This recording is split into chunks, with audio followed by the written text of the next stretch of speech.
la Seconde Guerre mondiale, les Allemands atteignirent le Caucase du Nord et occupèrent la partie occidentale. En même temps, dans l'ASSR d'Ingusho-Tchétchénie, des rébellions ont eu lieu menées par Israilov, qui était considéré par Moscou comme allié à l'Axe.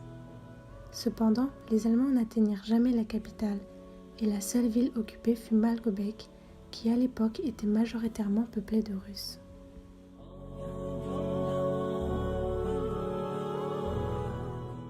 C'est le 23 février 1944, un jour de fête pour le peuple russe, que l'Union soviétique, notamment Staline et Beria, ordonne la déportation du peuple ingouche et tchétchène, autrement appelés les Veinards.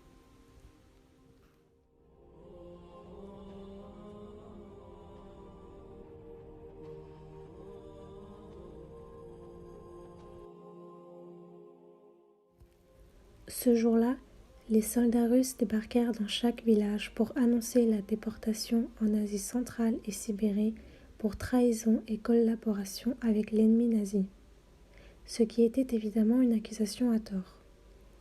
Les Veinards dans les pays voisins, Ossétie, Daghestan, Russie, furent aussi déportés. C'est donc une centaine de milliers de soldats qui ont participé à cette injustice. Ces soldats, les agents de la NKVD, sont allés de maison en maison pour forcer les habitants à quitter leur domicile en près de 20 minutes, le temps de prendre le nécessaire. Les gens ne savaient pas ce qu'il se passait. Ils devaient suivre les ordres à moins d'en perdre la vie.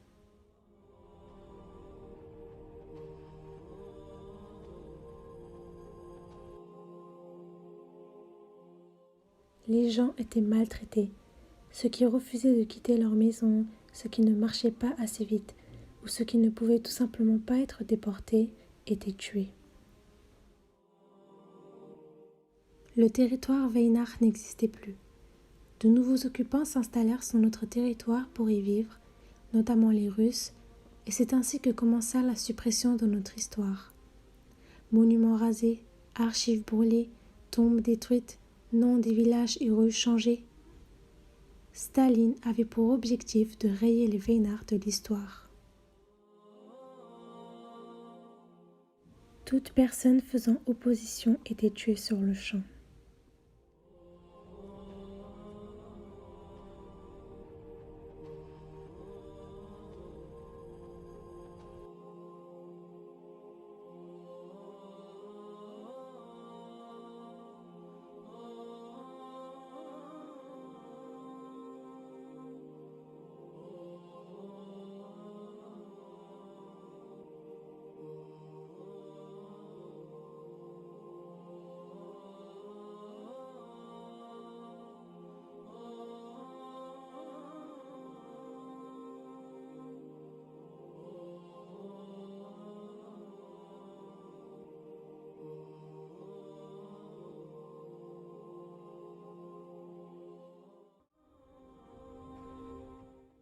Nos anciens ont été parqués et entassés dans de très mauvaises conditions, dans des trains de marchandises réquisitionnés par l'armée. Les gens qui refusent de monter sont tués et ceux qui meurent durant le trajet sont jetés par-dessus bord.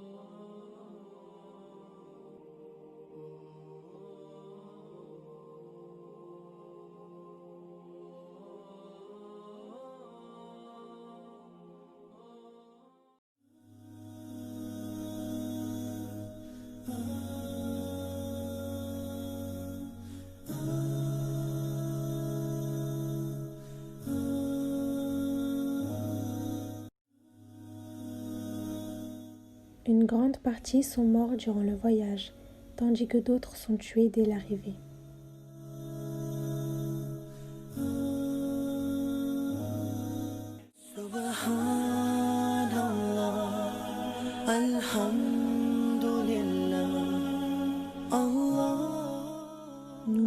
n'oublieront jamais cette date, le 23 février 1944.